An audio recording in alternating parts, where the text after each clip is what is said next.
Hello friends, welcome to Tamil recipes. இந்த video பாருங்கள். நாங்கள் போன வாரம் ஃபேமிலி டூர் மலேசியா போயிருந்தோம். அப்போ ஃப்ளைட்லேருந்து இந்த மேகமூட்டத்தெல்லாம் நான் வீடியோ எடுத்தேன். எவ்வளோ அழகாக இருக்குது பாருங்கள். இதுதான் ஃபஸ்ட் டைம் நாங்கள் ஃப்ளைட்டில் போகிறோம். ஃப்ளைட்டு மூவ் ஆகிறதே தெரியல, அப்படியே நிற்கிற மாதிரி தான் தெரியும். 6 மணிக்கு நீங்கள் ஃப்ளைட் ஏறணும். நாங்கள் அந்த ஊர் டயத்துக்கு 2 மணிக்கு தான் அங்கே போய் இறங்கணும். மலேசியாவில் பில்டிங்லாம் பார்த்திங்கன்னா அவ்வளோ டிசைனாக கட்டியிருக்காங்க. பார்க்கவே அழகாக இருக்குங்க. இதுதாங்க நாங்கள் தங்கியிருந்த ஹோட்டல்.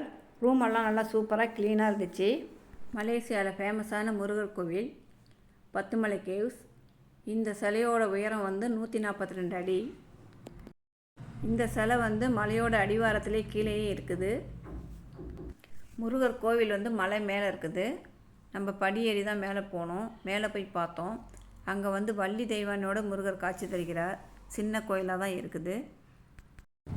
நாங்கள் மதியானம் 1 மணிக்கு போயிட்டோம் அந்த கோயிலுக்கு. சரியான வெயில். சென்னையை விட இங்கே வெயில் அதிகமாக இருக்குது.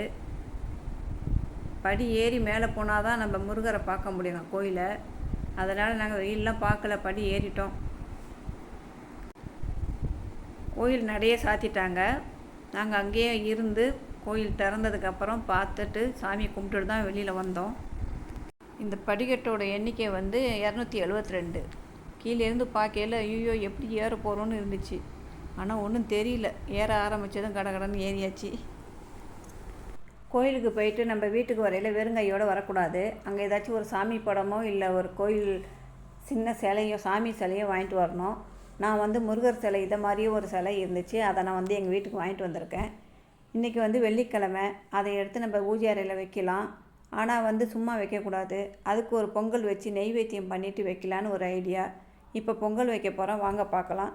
எல்லாருக்கும் பொங்கல் வைக்க தெரியும், இருந்தாலும் இந்த வீடியோவும் கொஞ்சம் பாருங்கள். இப்போ 1 கிளாஸ் பச்சரிசி எடுத்துருக்கேன். இதை வாஷ் பண்ணி வடிகட்டி வச்சாச்சு.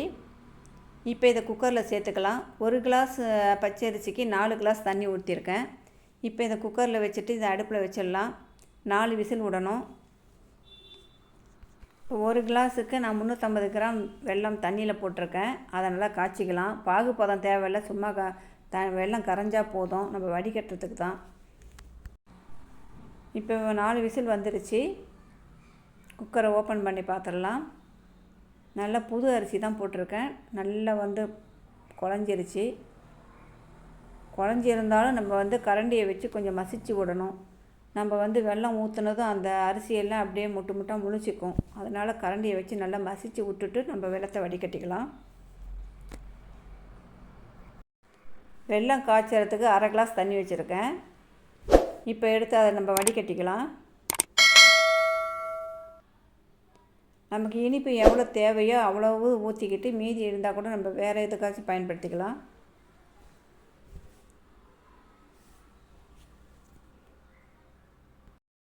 இப்போ கரண்டியை வச்சு நல்லா கிண்டி விட்டுடலாம். எல்லா இடத்துலையும் நல்லா கலந்து வர மாதிரி.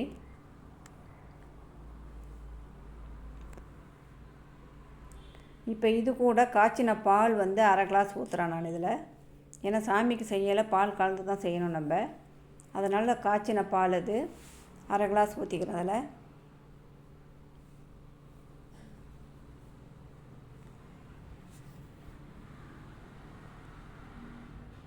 இப்போ நான் ஊற்றின வெல்லமே சரியாக இருக்குது, போதும். கொஞ்சம் தான் மீதி இருக்குது.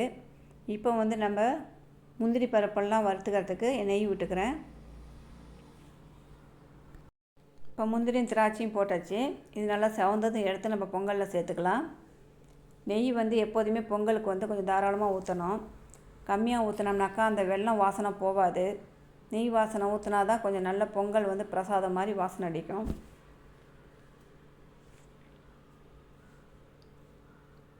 இப்போ நல்லா ஒன்று சேர நல்லா கலந்து விட்டுடலாம். இப்போ பொங்கல் ரெடி ஆயிடுச்சு. நம்ம குக்கரில் செஞ்சதுனால 1/4 மணி நேரம் கூட ஆகலை. நம்ம பானையில் தனியாக வச்சு செஞ்சோம்னாக்கா ஒரு 1/2 hour ஆகும். இப்போ லாஸ்ட்டாக ஏலக்காய் சேர்த்துக்கிறேன்.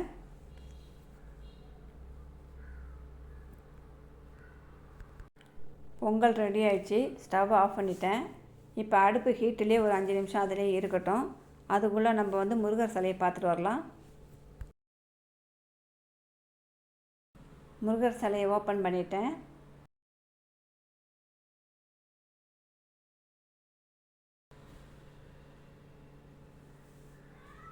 இதுதாங்க அந்த முருகர் சிலை. இப்போ எடுத்து நம்ம பூஜை அறையில் வச்சிடலாம்.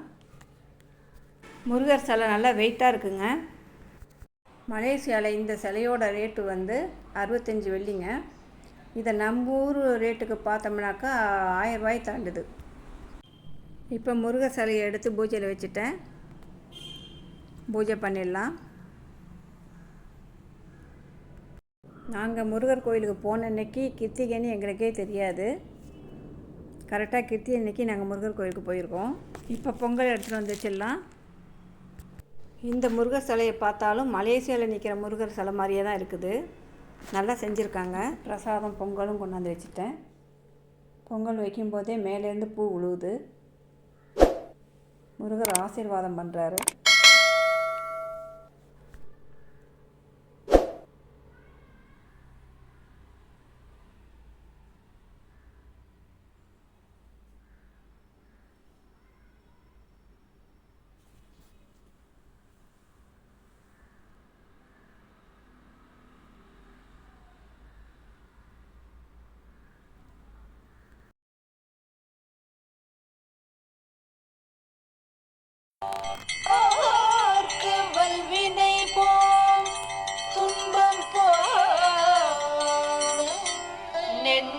பதிப்போர்க்கு செல்வம் பலித்து கதித்தோங்கும் நிஷ்டையும் கை கூடும் நிமலருள் கந்த சஷ்டி கவசந்தனை அமரரிடர் தீர அமரம் புரந்த குமரனடி நெஞ்சே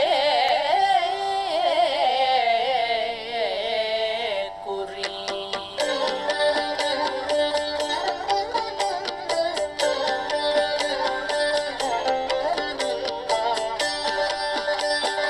சஷ்டியை நோக்க சரவண பவனார் சிஷ்டர் குதவும் செங்கதிர்வேலோன் பாரமிரண்டில் பன்மணி சதங்கை கீதம் பாட கிண்கிணியாட சஷ்டியை நோக்க சரவண பவனா சிஷ்டர் குதவும் செங்கதிர்வேலோன் பாதமிரண்டில் பன்மணி சதங்கை கீதம் பாட கிண்கிணியாட மையில் நடனம் செய்யும் மயில் வாகனார் கையில் வேளால் என்னை காக்கவென்று வந்து வர வர வேலாயுதனார் வருக வருக வருக.